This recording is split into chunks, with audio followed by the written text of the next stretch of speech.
On prend leur tension après une séance d'exercice à 5 heures du matin et après une séance identique à 7 heures du soir.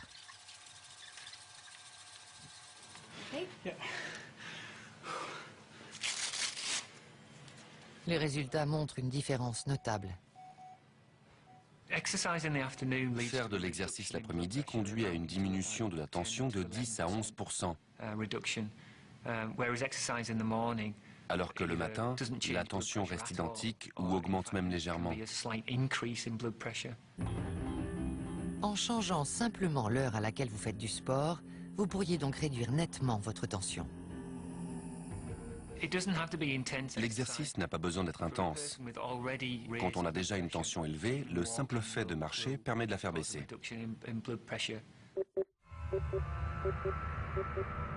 Conclusion, ne vous agitez pas trop pendant les premières heures de la matinée et réservez vos efforts pour après le déjeuner. C'est un soulagement de regarder sa montre et de voir qu'il est midi. On a survécu à la partie la plus dangereuse de la journée.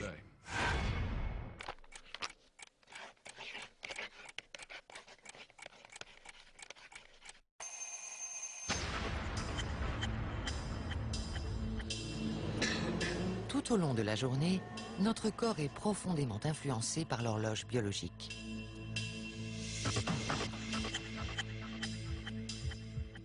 Il n'y a pas que la physiologie qui soit régie par l'horloge biologique.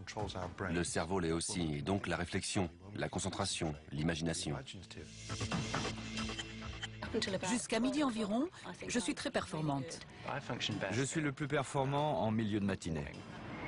En fin de journée, ça étonne mes clients. Si vous avez besoin d'être en pleine possession de vos moyens pour une certaine tâche, faites-la entre 10h et midi. C'est là qu'on réfléchit le mieux.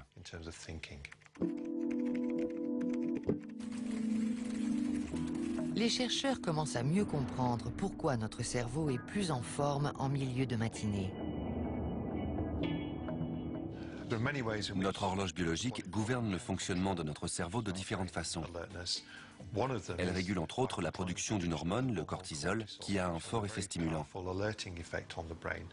Sa sécrétion connaît un pic le matin du fait de notre horloge biologique. Mais cela ne dure pas longtemps. Peu après le déjeuner, la plupart d'entre nous connaissent une baisse de régime. L'homme est conçu pour avoir deux périodes de sommeil. Une longue, la nuit, et une autre en début d'après-midi après le déjeuner. Sauf que ça n'a rien à voir avec le déjeuner. C'est une baisse naturelle de la vigilance qui est aggravée par une mauvaise nuit de sommeil. Ce passage à vide explique le ralentissement de l'activité dans les bureaux où on s'adonne à l'art de la sieste. Après le déjeuner, on fait une pause. Si je m'assois, mes yeux se ferment. Après le déjeuner, c'est dur. Vos paupières se font lourdes, puis vous vous réveillez un instant, vous faites des micro-siestes. Vous vous réveillez, vous regardez autour de vous, vous retrouvez vos esprits, puis ça recommence. Tout le monde a connu cette sensation. Et au bout d'un moment, on finit par s'endormir. Si les micro-siestes sont relativement inoffensives au bureau, elles peuvent être fatales sur la route. Des recherches ont montré que 25% des accidents de voiture sont provoqués par des micro-siestes et qu'on a 3 fois plus de risques de s'endormir au volant à 2 heures de l'après-midi qu'à 6 heures du soir. Si vous vous trouvez sur l'autoroute à ce moment de la journée, que faire pour ne pas piquer du nez ?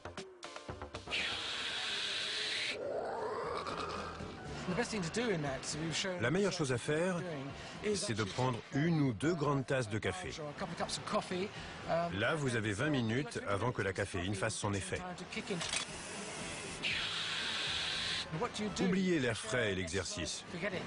Remontez dans votre voiture et faites une sieste de 15 minutes. C'est très efficace. Donc, buvez d'abord un café, puis dormez un peu. Vous serez armé pour l'après-midi.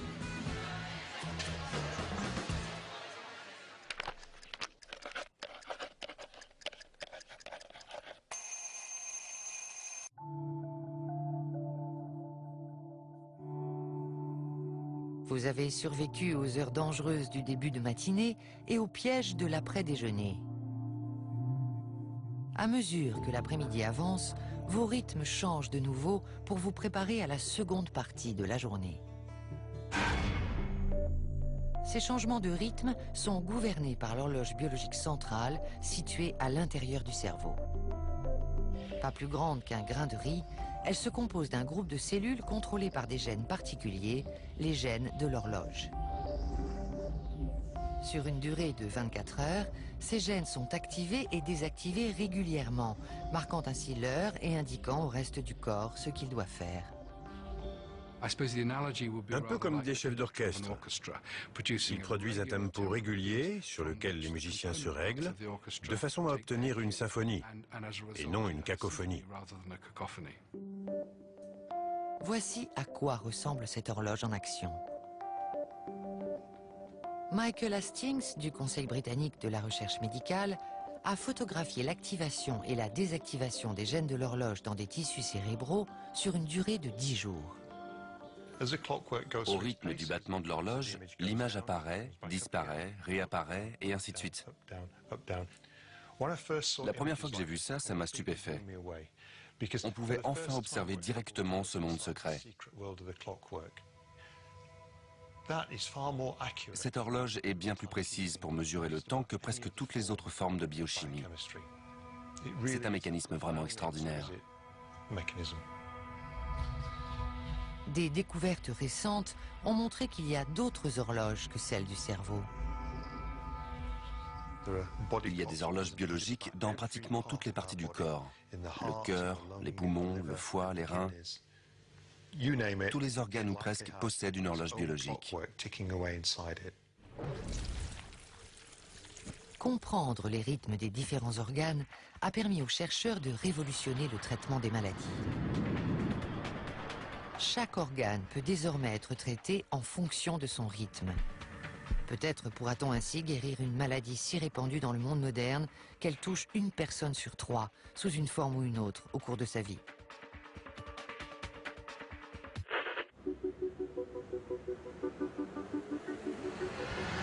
Christiane Thiévin, 64 ans, grand-mère de 13 petits-enfants, a appris en 2004 qu'elle avait un cancer du côlon. Mon environnement, ma famille, ma sœur, ma mère, enfin tout mon entourage proche a été complètement déstabilisé aussi. Ça a été terrible, terrible, terrible. Il y a peu de temps encore, elle était traitée par une chimiothérapie classique. Le but de la chimiothérapie est de détruire les tumeurs cancéreuses au moyen de médicaments toxiques. Le problème, c'est que ces produits tuent aussi les cellules saines, avec des effets secondaires parfois très invalidants. Mes premières périodes de chimio ont eu un effet sur ma personne en fait. Que ce soit physique et moral aussi. J'ai eu les deux quand même. Physique, parce que je me suis sentie, comment dire, j'avais beaucoup de nausées, j'étais, comment vous dire, comme si on m'avait mutilée quelque part. Parce que il n'y avait plus, sincèrement, il n'y a plus d'envie, plus de besoin. Les doses limitées de produits que Christiane pouvait tolérer n'étaient pas suffisantes pour réduire ses tumeurs, et le cancer s'est propagé à son foie. La chimiothérapie classique n'étant plus possible, Christiane a été prise en charge par l'hôpital Paul Brousse à Villejuif pour un nouveau traitement expérimental qui exploite les rythmes naturels de l'horloge biologique pour combattre la maladie. Ce sont les mêmes molécules toxiques qui sont administrées, mais les perfusions sont soigneusement programmées aux heures de la journée où ces cellules saines sont les moins actives. Elles sont donc moins nombreuses à être endommagées. Pour moi, c'est complètement... c'est différent. C'est différent. Je me sens bien, pour l'instant. Je ne suis pas énervée, pas stressée, pas inquiète. Au lieu de passer jusqu'à 5 jours à l'hôpital, Christiane est équipée d'une pompe portable qui délivre les médicaments tous les jours à 4 heures de l'après-midi et 4 heures du matin.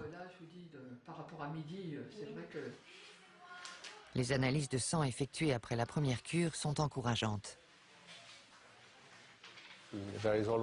On note déjà que sa fonction hépatique s'est améliorée. Le taux des marqueurs tumoraux a baissé. De plus, la douleur qu'elle ressentait a complètement disparu après la première cure. Selon le docteur Francis Levy, administrer la chimiothérapie à des heures précises présente de multiples avantages. Dans une étude récente, il a constaté que ce traitement endommage 5 fois moins de cellules saines, mais aussi qu'il présente une efficacité plus de 2 fois supérieure pour tuer les cellules cancéreuses. Ces premiers résultats ont redonné espoir à Christiane et pourraient aider bien d'autres patients pour qui aucun autre traitement n'est possible. En faisant une journée normale, à manger, à faire ce que j'ai à faire, des projets comme ça, et puis peut-être voir une partie de mes petits-enfants. J'essaie de vivre le mieux possible en fait.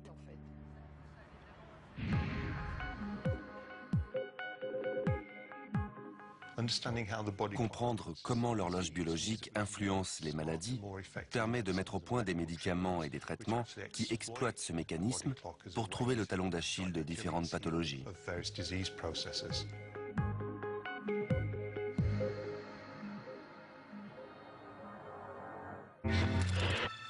Les bénéfices de la chronobiologie ne concernent pas que la santé.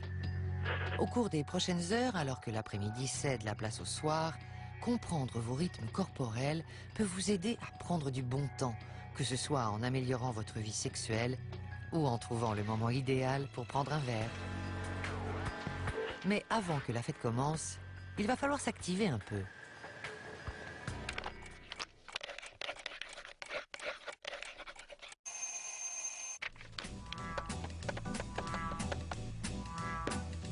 Le coup de pompe d'après le déjeuner est oublié.